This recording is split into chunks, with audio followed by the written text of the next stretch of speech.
நான் இப்போ ஹலோ சொன்னா நீங்க ஹாய்ன்னு சொல்லணும். ஹலோ ஹாய்ன்னு சொன்னா ஹலோன்னு சொல்லணும். ஹாய்.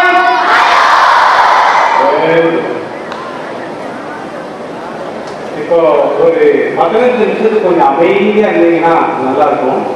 சரியா? இந்த முப்பெரும் விழாவிற்கு என்னை ஒரு பொருட்டாக இன்றி என்னை இந்த விழாவிற்கு சிறப்பு விருந்தினராக வரவேற்ற என்னை இந்த பள்ளிக்கு வருவதற்கு உதவி செய்த தலைமை ஆசிரியர் திரு ஜார்ஜ் அவர்கள் மற்றும் தாளாளர் ஆரோக்கியசாமி அவர்களை நான் என்னுடைய கருத்துக்களை நான் உங்களிடத்தில் சொல்வதற்கு நான் வந்திருக்கிறேன். அன்பு தம்பிகளா, கிட்டத்தட்ட 34 வருடங்களுக்கு முன்பதாக இதே பள்ளியில் 1991ஆம் வருடம் உங்களைப் போலவே நான் 6ஆம் வகுப்பு இங்கே படித்தேன்.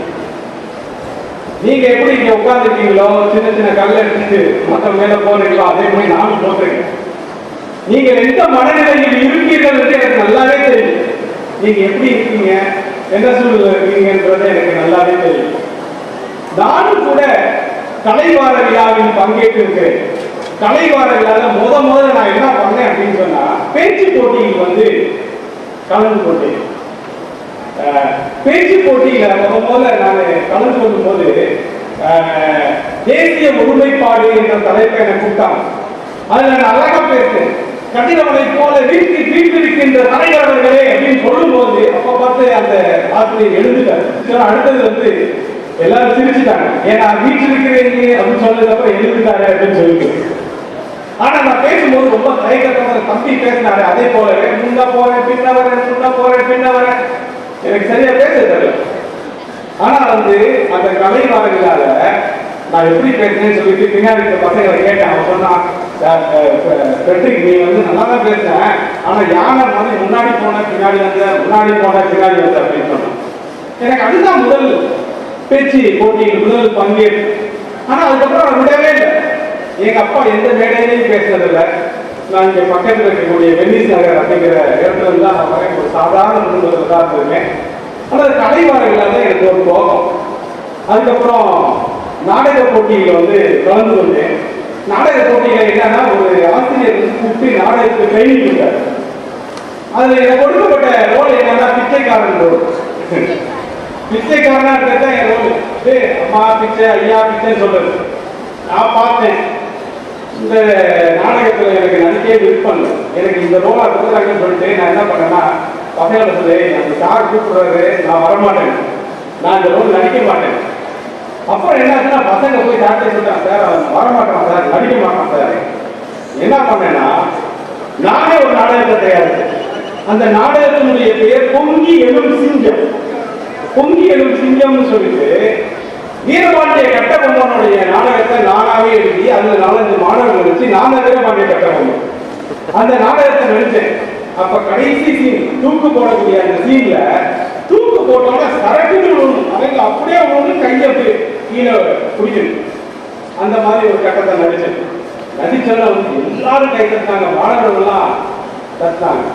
அப்போ வந்து ஆண்டனி மடகர் சார் உங்களுக்கு நல்லா தெரிஞ்சிருக்கும். இந்த போன வருடத்துல ரிட்டையர் அவரு தான் தெரிஞ்சு.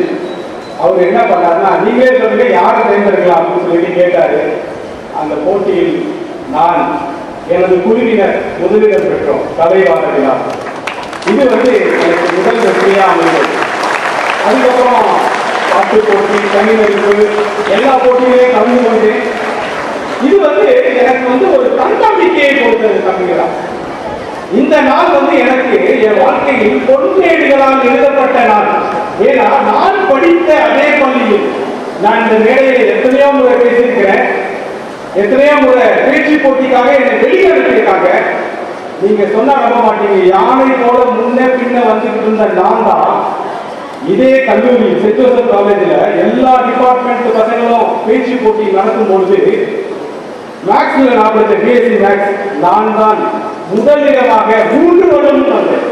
3 இயர்ஸும் தமிழ் எலக்ட்ரிஷன்ல நான் மேக்ஸ் டிபார்ட்மெண்ட் தமிழ் டிபார்ட்மெண்ட்டாக தோற்றுட்டேன். நான் எதற்காக சொல்றேன்னா, கலைவார விழா நமது வாழ்க்கையில் எவ்வளவு பெரிய தாக்கத்தை ஏற்படுத்தியது. இன்னைக்கும் ஒரு நாடகம் நடிக்கிறதா எனக்கு பயம் கிடையாது. இந்த மேடையில் உங்களுக்கு முன்பாக நான் தைரியமாக பேசுகிறேன் என்றால் எனக்கு இதே பள்ளி எனக்கு கொடுத்த தைரியம் தான் அமைகிறார். கலைவார விழாவில் எனக்கு வாய்ப்பளித்ததுதான். இன்னைக்கு நான் வந்து ஒரு சில பாயிண்ட்ஸ் மட்டும் உனக்கு நான் சொல்லணும்னு நினைக்கிறேன். முதலாவது வந்து சவால்களை சந்தியுங்கள், நீங்கள் பலமானவர்களாய் மாறுவீர்கள். இதுதான் ஃபர்ஸ்ட் பாயிண்ட். நீ சவால்களை கண்டு என்ன பண்ணக்கூடாது, பயப்படக்கூடாது. தம்பியா கவனிக்கிறீங்களா? ஹலோ, சவால்களை கண்டு நீ பயப்படக்கூடாது.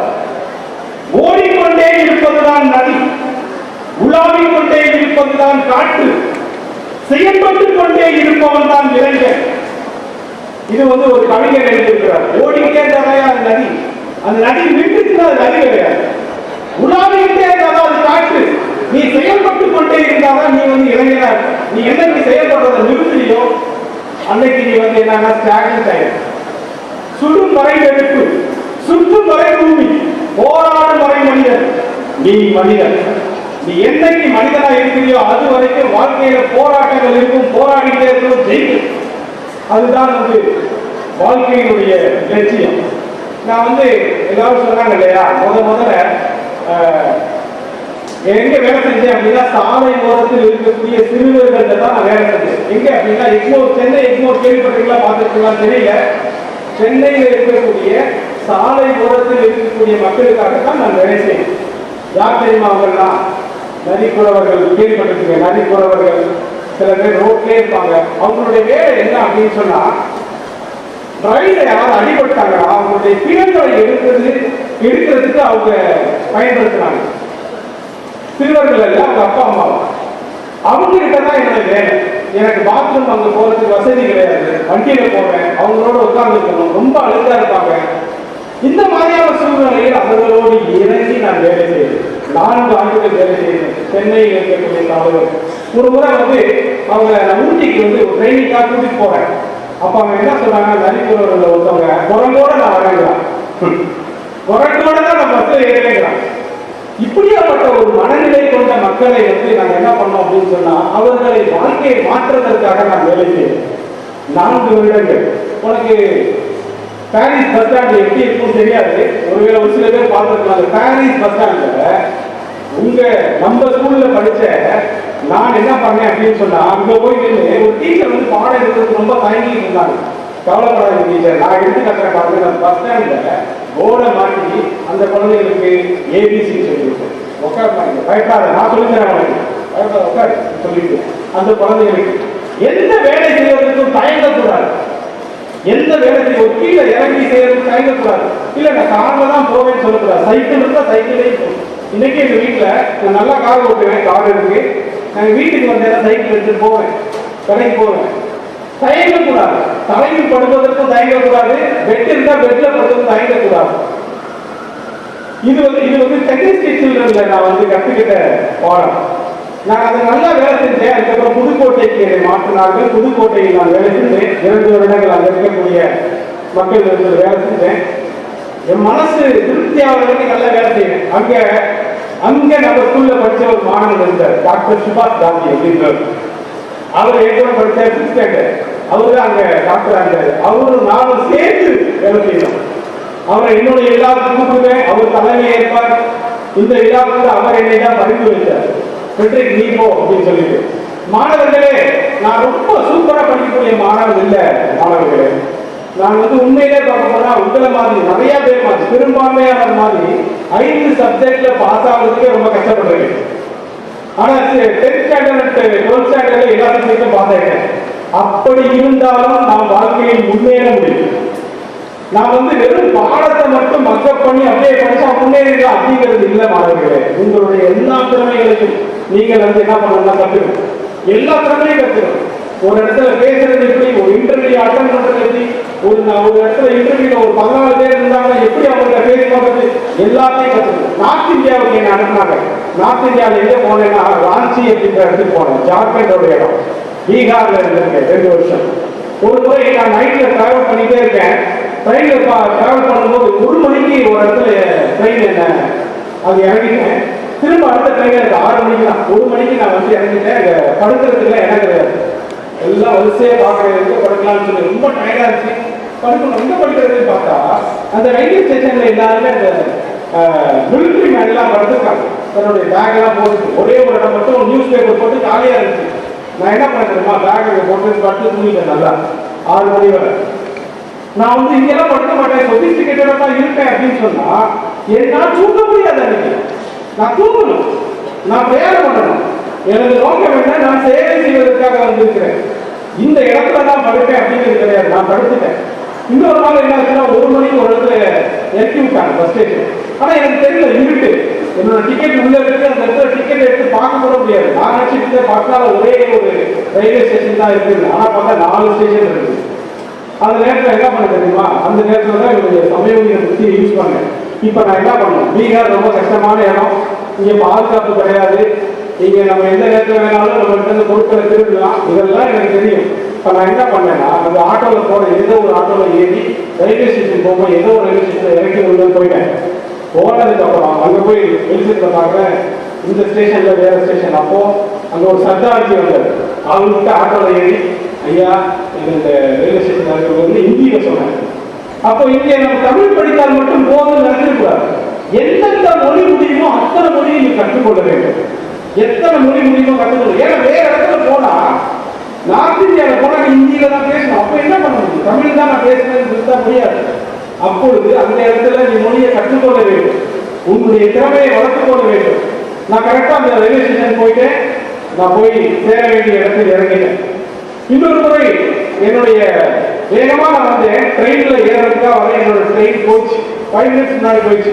நான் என்ன பண்ணேன்னா, எனக்கு தெரியல, போயிடுச்சுங்கிறதே தெரியாம வேகமா ஓடி வந்து அதே ஸ்டேஷன்ல நிற்கக்கூடிய வேற ட்ரெயின்ல தெரியாம ஏறிட்டேன்.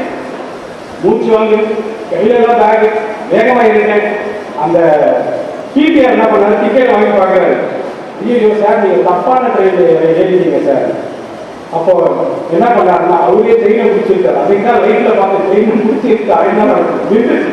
ட்ரெயின் கொஞ்ச நேரத்தில் சார் நீங்க இறங்கி போங்க. அந்த இடம் பேர் என்னன்னா புத்தேயா அப்படிங்கிற இடம். புத்தர் ஞானம் அடைந்த இடம் இல்லையா, ஓதி. அந்த அந்த கயா அப்படிங்கிற இடத்துல தான் வந்து புத்தருடைய ஓதி மரம் இருக்கு. அந்த இடத்து ஸ்டேஷன். ஆனால் அந்த ஸ்டேஷன் ரொம்ப ஆபத்தானது. அங்கே யாருமே இறங்க மாட்டாங்க, நடந்து கூட போக மாட்டாங்கன்னா திருட்டு பயம் அதிகம். அப்பொழுது என் மனது படப்பட அறிவிட்டு இருக்கு, கையெல்லாம் வெளியிட்டு இருக்கு. ஆனால் நான் என்ன நினைச்சேன், இந்த நேரத்தில் தைரியமாக இருக்கேன், எனக்கு ஒன்றும் நடக்காதுன்னு சொல்லிட்டு கிட்டத்தட்ட ஒரு 1.5 கிலோமீட்டர் நடந்திருக்கேன். நடந்ததுக்கு அப்புறம் தான் தெரிஞ்சு எந்த மனிதனும் கெட்டவன் அல்ல. நான் கற்றுக்கொள்ள வேண்டிய ஒரு பாடம், எல்லா மனிதர்களும் நல்லவர்கள் தான். நம்மளும் மனசுக்குள்ள நினைக்கிறோம் பார்த்தியா, இவன் கெட்டவனா இருப்பானோ, இவன் திருடனா இருப்பானோ, ஐயோ இவன் நம்மகிட்ட திட்டிடுவோம். அது நம்முடைய மண்டையில ஓடக்கூடிய எண்ணங்கள் தான். ஆனா உண்மையிலே அப்படி கிடையாது. பீகார் மக்கள் ரொம்ப நல்லவர்கள். அவங்க சொன்னாங்க, ஐயா நாங்கள் வந்து கெட்டவர்கள் அல்ல, நாங்கள் உங்களை போன்ற நல்லவர்கள் தான். நீங்க தான் என்னை உங்க ஊருக்கு வந்தா மதிக்க மாட்டேங்குது. எனக்கு ஒரு காரியமும் நடைபெறல, பத்திரமா போனேன். அங்கிருந்து நைட்டு 1 மணிக்கு தான் எனக்கு பஸ்ஸு. அங்கேயே நின்று வெயிட் பண்ணி பஸ் ஏறி பாதுகாப்பாக வந்தேன். ஒருத்தர் என்ன பண்ணல. எல்லா சூழ்நிலையிலும் வாழ பழகி கொள்ள வேண்டும். இதை தான் நான் சொல்ல வந்தேன். 7 வருடங்கள் நார்த் இந்தியாவில் வேலை செஞ்சேன். என்னுடைய பயணங்கள் தான் எனக்கு அதிக பாடங்களை கற்றுத்தது. கடினமான சூழ்நிலையில் நீ எப்பொழுது பயணம் செய்கின்றாரோ அந்த பயணம் தான் உனக்கு மிகப்பெரிய சொத்து. நல்ல லெசன்ஸை கற்றுக்கலாம். நான் இங்கே தான் இருப்பேன், வீட்டுக்குள்ளே தான் இருப்பேன், இங்கே பக்கத்துல வீட்டுக்கு பக்கத்துல வேலை கிடைச்சா நல்லா இருக்கும் அப்படிங்கிற எண்ணம் இருக்குங்களா, அப்ப எந்த வாழ்க்கையில நல்ல பாடங்களை எல்லாம் கற்றுக்கொள்ளவே முடியாது. நீ நிறைய பாடங்களை கற்றுக்கணும், நிறைய டிராவல் பண்ணணும். நிறைய டிராவல் பண்ணும்போது நிறைய பாடங்களை நீ கற்றுக்கொள்வார். இன்னொரு விஷயத்தை நான் சொல்ல விரும்புகிறேன். தோல்வியை கண்டு நீ பயப்படக்கூடாது, தோல்வியை கண்டு நீ ஓய்ந்து போய்விடக்கூடாது. எங்க தோற்று போகிறாயோ அந்த இடத்தில் தான் நீ எழுந்து நிற்க வேண்டும். விடுவது தோல்வி அல்ல, விழுந்தே கிடப்பதுதான் தோல்வி. தம்பி உனக்கு முன்னாடி இருக்கிற நான் வந்து 11th ஸ்டாண்டர்ட்ல ஃபெயில் ஆயிட்டேன் தெரியுமா. 11th ஸ்டாண்டர்ட்ல ஒரு தடவை ஃபெயில் ஆயிட்டேன் இதே ஸ்கூல்ல. அப்ப எனக்கு திரும்ப போய் ஹெட்மாஸ்டரோட முகத்தை பார்க்கறதுக்கே வெக்கமா இருந்துச்சு. என் தாத்தா தான் கொண்டு வந்து என்னை சேர்த்து விட்டாரு, அப்பா அம்மா கூட வரலட்டாங்க. ஆனால் நான் திரும்ப சேர்த்து படித்ததனால் தான் இன்று நான் முன்பாக நிற்கிறேன். தோற்று போவதனால் ஒருவன் மனிதன் வாழ்க்கை முழுசும் தோற்றுதான் போவாங்கிறது இல்லை தம்பி. முன்னேறவே முடியாதுங்கிறது கிடையாது. நீ தோல்வி அடைஞ்சிட்டியா, ஒரு வருஷம் போயிச்சா, பரவாயில்ல, கவலைப்படாத. விடுவது தோல்வி அல்ல, விழுந்தே கிடப்பதுதான் தோல்வி. நீ எழுந்து திரும்பவும் போகும். இந்த பாடத்தை நான் கற்றுக்கிறேன் வாழ்க்கை. நான் வேலை செய்து கொண்டிருந்த இடத்தில் திடீரென்று எனது வேலை இல்லாமல் போய்விட்டது. FCR கேன்சல் ஆயிடுச்சு. நான் வேலை செய்து கொண்டிருந்த நிறுவனம் கிட்டத்தட்ட 13 வருடங்கள் ஒரே நிறுவனத்தில் வேலை செய்து கொண்டிருந்தது. திடீர்னு வேலை போயிடுச்சு. 3 மாசம் எனக்கு வேலை இல்லை, ஆனா வேலைக்கு போயிட்டு இருக்கிறேன். வேலைக்கு போற அவங்களால சம்பளம் கொடுக்க முடியல. என் வண்டியில போறேன், வீட்டு வாடகை கொடுக்க முடியல, குழந்தைகளுக்கு பால் கொடுக்க முடியல, எதுவுமே இல்லை, ஆனா வேலைக்கு போயிட்டு இருக்கேன். இதுதான் தோல்வி. இந்த தோல்வி என்னை பலமாய் மாற்றியது. திரும்ப நான் என்ன பண்ணேன், அங்கிருந்து தமிழ்நாட்டுக்கு உடனடியா வந்து ஒரு வேலையை தேடி 1 மாதத்தில் என்னுடைய குடும்பத்தை திரும்பவும் கொண்டு வந்து சேர்த்து, உனது தோல்வியே உன்னை மிகவும் பலமானவனாய் மாற்றும். தோல்வியை அடையாமல் நீ வாழ்ந்தாய் என்றால் நீ பலமானவனாய் இருக்க முடியாது. உனது தோல்விதான் உன்னை மிக பலமானவனாய் மாற்றும். நீ தோற்று போகும்போது மனசு உடனே வாழ்க்கையே முடிச்சிடலாம் நினைக்கவே கூடாது. வாழ்க்கையை என்னைக்குமே நீ பலமானவனாய் மாற வேண்டுமானால் நீ தோல்வியை சந்திக்க வேண்டும். இப்போ நான் 38 டிஸ்ட்ரிக்ட்டுக்கு கவர்மெண்ட் என்ன பொறுப்பாக விட்டுருக்காங்க. சார் நீங்க 38 டிஸ்ட்ரிக்டையும் பாருங்க சார் சொல்லி, அதுக்கப்புறம் எனக்கு ஒரு வேலை கிடைச்சிருச்சு. ஸ்டார்ன்ற நிறுவனத்தில் நான் வேலை செய்யறேன். 38 டிஸ்ட்ரிக்ட்டுக்கு நான் பொறுப்பாக இருக்கிறேன்.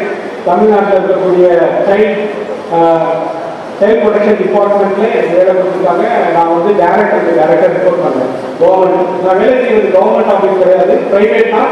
ஆனால் பிரைவேட்ல வந்து கவர்மெண்ட் என்ன பண்ணிருக்காங்க, இந்த பொறுப்பை கொடுத்திருக்கிறார்கள். இன்னொரு விஷயத்தை நான் சொல்லுவேன். இதே பள்ளியில் வந்து 800 மீட்டர்ஸ் ரன்னிங் ஓடுறதுக்காக நான் போய் பேர் கொடுத்துட்டு இருக்கேன். சொன்ன மாதிரி பேர் கொடுக்கும் போது பாக்கியராஜ் அப்படின்னு சொல்ற ஒரு மாணவன் என்ன பண்ணாங்க, நீ வந்தா உன்னை ஒரே அடிச்சு தள்ளிவிடா அப்படின்னு. இன்னும் ஞாபகம், நீ வந்த ஓடுன உன்னை அடிச்சு தள்ளி. ஏன்னா அவன் நல்லா போஸ்ட்மேன், நான் போஸ்ட்மேன் கிடையாது. நான் போற 800 பேர் கொடுக்குறேன். அப்பொழுது நான் மனதில் நினைத்தேன், இறைவா இந்த நேரத்தில் இவனை ஆணவத்தோடு இருக்கக்கூடிய இவனை நான் ஜெயிப்பதற்கு எனக்கு பலன் தான். இவனுக்கு ஒரு சின்ன பிரேயர் பண்ணிட்டு நான் நீங்க ஓடனேன் பாருங்க. சாயங்காலம் என்ன நடந்துச்சு தெரியுமா, என்னுடைய ஸ்ட்ராட்டஜி என்னன்னா ஆரம்பத்திலே ரொம்ப டிஸ்டன்ஸ் விட்டுணும். பின்னாடி வரதுனால மலைச்சு போய் அவனால என்ன பண்ண முடியாது, ஓட முடியாதுன்னு ரொம்ப வேகமா டிஸ்டன்ஸ் காட்டிட்டேன். ஆரம்பத்திலே ஓடிக்கிட்டே இருக்கேன். அதே பாக்கியராஜனுக்கு பின்பாக வந்து 3வது இடத்துக்கு வந்தால் நான் 2வது இடத்துக்கு வந்து வெற்றியை அடைக்கிறேன். நான் எதற்கு சொல்கிறேன்னா, இன்னைக்கு வந்து அந்த பாக்கியராஜ் கோர்ஸ் வாக்கியாரவே இருக்காரு, இதே திருச்சியில் இருக்காரு. நான் அவர்கிட்ட சொன்னேன், ஐயா நான் ஒரு ஜெயிக்க ஒரே ஒரு செய்வேன். நீ சொன்ன ஒரு இடிச்சு தள்ளுவேன், நான் ஜெயிக்கிறேன். வாழ்க்கையில் உன்னை இடித்து தள்ளுவேன் என்று ஒருவன் சொல்வானால் அவனுக்கு முன்பாக நீ வெற்றியை அடைய வேண்டும். கடவுள் உன்னை வெற்றி அடைய செய்ய முடியும், நீ வெற்றி அடைய முடியும். நீ தோற்று போனேன் என்று தோற்று போய்விடக்கூடாது. இதுதான் என்னுடைய 2வது விஷயம். எந்த நேரத்திலும் வாழ்க்கையை வந்து தோல்வியை முடித்து விட்டது என்று நினைக்கக்கூடாது. நீ எந்த விதத்தில் தோல்வி அடைந்தாயோ அதிலிருந்து தான் நான் கற்றுக்கொள்ள வேண்டும். சில இன்டர்வியூல நான் நுழையும் போது 14 பேர் இருப்பாங்க இன்டர்வியூ பேனல். 10 கொஸ்டின் கேட்கும் போது சில புரியாது ஆகல. அப்போ நான் என்ன பண்றேன், அனுமானிச்சு நானாவே ஆன்சர் சொன்னேன். அப்போ அவங்க சொன்னாங்க, சார் நீங்க சொன்னது தப்பு சார் அப்படின்னாங்க. நான் செய்ய தவறியது என்னவென்று நான் யோசிச்சு பார்த்தேன். முன்னாடி நான் ஏன் இந்த இன்டர்வியூல தோற்றேன் அப்படின்னு யோசிச்சு பார்த்தேன். அப்பதான் எனக்கு புரிஞ்சுட்டு, ஹலோ ஹலோ நான் ஏன் இந்த இன்டர்வியூல தோற்றேன் அப்படின்னு சொல்லி ஒரு கேள்வி கேட்கும் போது யோசிச்சேன். நான் அவரு கேட்ட கேள்வி எனக்கு புரியல சார், நீங்க கேட்ட கேள்வி எனக்கு புரியல நான் சொல்லியிருந்தேன்னா அவர் திரும்ப கேட்டுப்பாரு.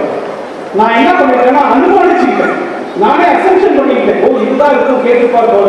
அது தவறு. எதுக்கு சொல்றேன்னா, நீ எந்த தோல்வி அடைகிறாயோ அந்த தோல்வியை அடைந்து ஆராய்ந்து பார்த்தால் நீ எது தோற்றாய் என்றும் அதிலிருந்து என்ன பாடத்தை கற்றுக்கொள்ள வேண்டும் என்று உனக்கு புரியும். 3வது விஷயம் என்னன்னா, உன்னை தூண்டிவிடும் அற்பர்களின் பேச்சை நம்பி உணர்ச்சிகளுக்கு இடப்படாது. இது ரொம்ப முக்கியமானது. சில சமயம் அந்த பையன் இடத்தாண்டே அதை பாடுறாங்க, அது ஒரு பாதிக்கே இருக்கு அப்படிமா. உங்களுக்கு தெரியும் நான் என்ன சொல்றேன்னு.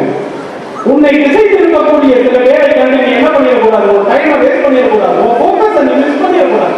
நீ முன்னேறி போய்கொண்டே இருக்க வேண்டும். ஒரு அருமையான கவிதை இப்படி சொல்கிறார், முன்னேற வழிகளை கண்ட போது என்னை தொலைத்து விட்டேன், இப்பொழுது என்னை தேடிக் கொண்டிருக்கின்றேன், எனது முன்னேற்றங்கள் தொலைய தொடங்கின. முன்னேறதுக்கு நிறைய ஆப்பர்ச்சுனிட்டி இருக்கும்போது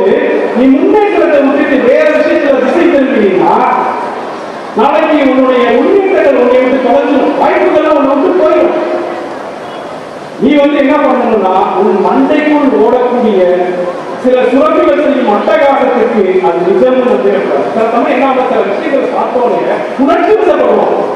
அது என்ன தெரியுமா, உன் மண்டக்குள்ள வரக்கூடிய சுரப்பிகளுடைய அட்டகாசம். அது அந்த வயசுல அப்படிதான் நடக்கும், அப்படிதான் தோணும். அதை பார்த்து நீ ஏமாந்து விடக்கூடாது. நீ நிதானமாக இருக்க வேண்டும்.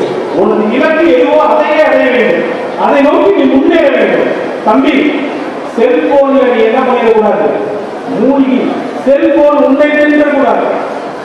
ஒரு கவிஞர் எழுதியிருக்கிறார், புலன்களின் பசி நியாயமானது, ஆனால் புலன்களின் பசி புலன்களையே திருப்பிவிடக்கூடாது. உன்னோட கீழே வந்து உன்னை சாப்பிடக்கூடாது. எனக்கு உன் வயசு பையன் இருக்கான், 8வது வகுப்பு பையன், என் பொண்ணு 6வது. செல்போன் இருக்கு, அதான் தினைக்கு சாயங்காலம் அப்பா செல்போன் இருப்பா அப்படின்னு சொல்லி கேட்பான். நான் பக்கத்திலே உட்காந்து என்ன விளையாடுறா என்னன்னு பார்த்துட்டே இருப்பேன். நான் என்னுடைய மகனை கூட நான் உங்கள்கிட்ட சொல்றேன், செல்போன் மிகவும் ஆபத்தானது. அந்த செல்போன் உன்னை என்ன பண்ணிருந்தா பிஸி பண்ணு, உன்னை வஞ்சித்து, உன்னை ஏமாத்து. அந்த செல்போனை நீ வந்து கவனமோடு கையாள வேண்டும். ஒரு நேரத்தில் செல்போனை தூக்கி போட்டு ஐயோ இது ரொம்ப ஆபத்தானது, ஆனால் அது லேட். அதுக்கு முன்பாகவே செல்போனை மிகவும் கவனமாய் கையாள வேண்டும்.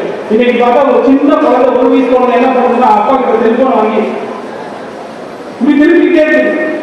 அதுக்கு யாருமே பயிற்சி கொடுக்கல, அது தானே செய்யுது. எதுக்கு சொல்றேன்னா, இந்த செல்போன் மிகவும் ஆபத்தானது தம்பி, உன்னை முன்னேற விடாது. புத்தகங்களை நேசி, நீ புத்தக கடைக்கு போய் புத்தகங்களை வாசி, லைப்ரரி போ, புக்கை எடுத்து படி. உனக்கு ஒரு புத்தகம் என் கையில பார்த்தீங்கன்னா இப்பொழுதே 4 புத்தகங்கள் வச்சிருக்கேன். நான் டிராவல் பண்ணும்போதெல்லாம் புக்கை எடுத்து படிப்பேன். அதுதான் உன்னை மாற்றும். அடுத்ததாக காலம், கடைசியாக காலம். காலம் வந்து நாளை என்று தள்ளி போடும் நாளெல்லாம் உன் எதிர்காலம் இறந்த காலம் ஆகிக் கொண்டிருக்கிறது. ப்ரொக்ராஸ்டினேஷன், நாளைக்கு செஞ்சுக்கலாம் சார், நாளைக்கு செஞ்சுக்கலாம்ப்பா, இன்னைக்கு ஏதாவது முடியல சார் அப்படின்னு சொல்லி தள்ளி போடுறதெல்லாம் உங்களுடைய பொன்னான வாய்ப்புகளை இழந்து போய் கொண்டிருக்கின்றார். டைம் டேபிள் போடு சார், இன்னைக்கு நான் இதெல்லாம் செய்வேன் அப்படின்னு டைம் டேபிள் போடு, டு டூ லிஸ்ட் போடு. இன்னைக்கு நான் இதெல்லாம் செய்வேன், ப்ரையாரிட்டி 1, ப்ரையாரிட்டி 2, ப்ரையாரிட்டி 3 அப்படின்னு சொல்லி டைம் டேபிள் போடு. முதுமை என்பது, அனுபவம் என்பது நிலக்கரி மட்டுமே. இந்த நிலக்கரியை நிறைய சேர்த்து வச்சுக்கிட்டு ஒண்ணும் பண்ண முடியாது. நீயோ செயல் தீரம் என்னும் கணக்கு கொண்டு இந்த நெருப்பை வளர்த்து வைத்துக் கொண்டிருக்கின்றாய். அனுபவம் என்ற நிலக்கரியை நான் உனக்கு கூவி விடுகிறேன். உன்மீது என் நிலக்கரியை கொடுக்கிறேன். உன்னில் இருக்கும் செயல் தீரம் என்ற நெருப்பை கொண்டு நீ எரிந்து வைத்து மாபெரும் சக்தியை உருவாக்கு. தம்பி, காலத்தை முன்போடு பயன்படுத்து. காலம் போச்சுன்னா கண்டிப்பா வராது தம்பி. 35 வயசு ஆயிடுச்சுன்னா அதுக்கு மேல கவர்மெண்ட் எக்ஸாம் எழுத முடியாது. இப்பொழுதே தயாராக வேண்டும். கவர்மெண்ட் எக்ஸாம் எழுதுறதுக்கு ப்ரிப்பேர் ஆகும். இங்க இருக்கக்கூடிய ஒவ்வொரு மாணவர்களும் மிகவும் விலை மதிப்பானவர்கள். இவர்கள் எல்லாம் ஒரு காலத்தில் நான் எனக்கு செய்ய எவ்வளவு செய்ய என்னை விட முன்னேற்றத்துக்கு போவீர்கள். நான் உனக்குள்ள ஒரு நெருப்பதான் சும்மா பத்த வச்சுட்டு போறேன். நீ முன்னேற்ற பாதையில் செல்ல வேண்டும். தேர்வு வரட்டும் பார்த்துக் கொள்ளலாம் என்று இருக்கக்கூடாது. தேர்வு வரட்டும் என்று பார்த்துக் கொள்ளலாம் என்று இருக்கிறவன் போர்க்களத்தில் முரசடைந்த பிறகு ஆயுதம் தேடி உடைகளத்திற்கு ஓடுகிற போனவன். நீதான் தேர்வை நெருங்க வேண்டும். தேர்வு உன்னை நெருங்கக்கூடாது தம்பி. நான் சொன்னேன் 5 பாயிண்டையும் ஞாபகப்படுத்திக் கொள்ளுங்க. முதலாவது பாயிண்ட், சவால்களை சந்தியுங்கள், நீங்கள் பலமானவர்கள் மாறுவீர்கள். 2வது, தோல்வியை கண்டு நீ முயற்சிவிடக் கூடாது. எதில் தோற்றாயோ அதிலிருந்து நீ பாடத்தை கற்றுக்கொள்ள வேண்டும். 3வது, உன்னை தூண்டிவிடக்கூடிய அர்த்தங்களின் பேச்சை நம்பி உன் உணர்ச்சி வசப்படக்கூடாது. 4வது, காலம் பொன் போன்றது, அதை நீ சரியாக பயன்படுத்திக் கொள்ள வேண்டும் என்று சொல்லி எனது உரையை முடித்துக் கொள்கிறேன். நன்றி.